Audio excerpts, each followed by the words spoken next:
Гісторыя памяць чалавецтва. Мінула ўжо 78 гадоў з часу, калі савецкія войскі адваёўвалі ў фашысцкіх захопнікаў кіламетры беларускай зямлі. Праходзяць дні, змяняюцца пакаленні, але нязменнай застаецца памяць аб свяшчэннай перамозе. Менавіта са старонак кніг пакалення, якое нарадзілася больш, чым праз паўвека пасля перамогі, можа даведацца пра подзвіг савецкіх салдат, мужнасць працаўнікоў тылу, усяго савецкага народа і пераняць эстафету памяці і павагі, стойкасці і гераізму продкаў, іх беззапаветнай любові да сваёй айчыны. У дзейнасці па патрыятычным выхаванні ёсць асаблівая, на наш погляд, місія і ў бібліятэк зберагчы памяць аб вялікай айчыннай вайне на прыкладзе мясцовага краязнаўчага матэрыялу, каб праз дакументы і занатаваныя ўспаміны перадаць нашчадкам пачуццё глыбокага патрыятызму, любові да сваёй радзімы. Сёння мы чытаем кнігі аб вызваленні разам з дзвюма сёстрамі, маладымі спецыялістамі Аляксандрай і Вікторыяй Раманюк. В сборнике «Беларусь. Памятное лето» 1944 года представлены доклады и сообщения известных исследователей военной истории, а также молодых ученых. В книге подробно воссоздана многоплановая картина полного освобождения белорусской земли, приводится богатый фактический материал о первых мероприятиях по возрождению мирной жизни. Освещены ключевые аспекты военного искусства, характерные для подготовки и проведения белорусской стратегической наступательной операции «Багратион». Военная тема и события Великой Отечественной войны рассматривается сквозь призму творчества белорусских писателей, а также представлены современные формы сохранения исторической памяти о Великой Отечественной войне. Бурдейный в боях за освобождение Беларуси. Записки командира корпуса. Автор – Герой Советского Союза, генерал-полковник Алексей Семенович Бурдейный, участник Великой Отечественной войны с самого ее начала. Он вспоминает трудное и грозное время первого года войны, переломный момент с 1942 года. Рассказывает об особенностях боевых действий 2-го гвардейского Тацинского танкового корпуса, предназначенного для борьбы с врагом в оперативной глубине. Центральное место в книге занимает белорусская наступательная операция, получившая кодовое название «Багратион». Один из танков корпуса стоит на пьедестале в Минске, как вечный памятник освободителям. В сборник «Чужой войны не бывает» современного белорусского писателя Анатолия Матвиенко входят повести и рассказы.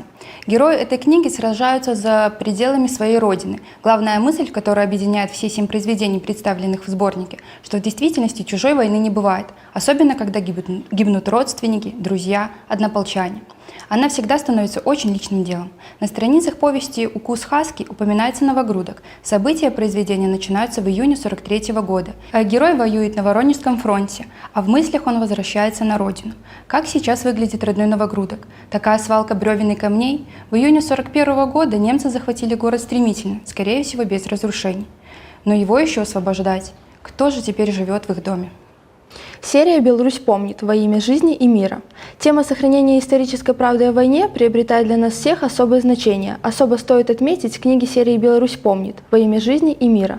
У меня в руках богатое иллюстрированное издание, в котором впервые рассказывается о таком уникальном явлении в истории Великой Отечественной войны, как празднование советских праздников, приуроченных к государственным датам, в партизанских частях и партизанских зонах, а также проведение партизанских парадов на территории Беларуси, освобожденных от немецко-фашистских захватчиков.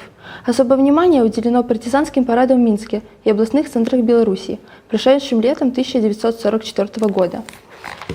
Книга из этой серии посвящена депутатам Верховного Совета БССР первого созыва, которые с первых дней Великой Отечественной войны стали на защиту своей страны и отдали за нее свои жизни. Ирина Шатырёна – гродненская писательница, журналист, краевед. Книга «Командир» была опубликована в 2021 году. Автор посвятил ее памяти ушедшего поколения партизан. В этой документально-художественной повести Ирина Шатырёнок открывает читателям ранее неизвестные страницы жизни партизанского командира Дмитрия Денисенко и его боевых товарищей. Главный герой книги – командир 1-й белорусской кавалерийской партизанской бригады Дмитрий Анисимович Денисенко. Он прошел сложный жизненный путь, а события того военного времени оставили серьезный отпечаток на его судьбе и в послевоенное время. Свою историю герой, к слову, повествует от первого лица, тем самым будто открывая читателям лично. При этом также используется переписка партизанского командира, фотографии людей, которые были рядом. Действие в повести происходит на территории Новогрудского и Карелического районов, где в годы Великой Отечественной войны находилось мощное партизанское движение. Дмитрий Денисенко встретил войну сержантом, а окончил полковником. Освобождение Беларуси Денисенко встречал настоящим героем. Вся его грудь была в орденах. После войны Дмитрий Анисимович занимал разные должности в райисполкомах БССР. Жил в Любче, там же и похоронен в 1988 году, а последнее время он работал председателем колхоза. Как отмечает сам автор, книга стала результатом большой исследовательской работы. На протяжении 6 лет Ирина Шатырёна кропотливо собирала материалы на партизанскую тему, общалась с ветеранами, переписывалась с родственниками участников войны. Результат – повесть о суровых партизанских буднях, патриотизме, предательстве, мужестве и трусости, где нет места ложному пафосу и приукрашиваниям.